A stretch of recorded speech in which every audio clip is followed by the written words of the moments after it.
as usual, inumin natin Vitamilk na may creatine na nilagay, tapos may barley.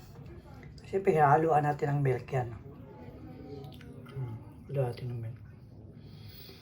Tapos, ito na naman yung ang dinner natin. Ayan, tofu, konting gulay, itlog, ayan,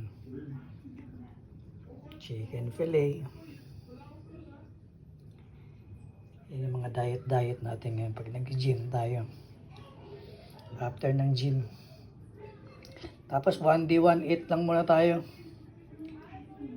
Dahil kailangan natin fasting. Ng oras na ngayon, alas 5 pasado, mag alas 6 na. So ito pala yung unang kain. Okay.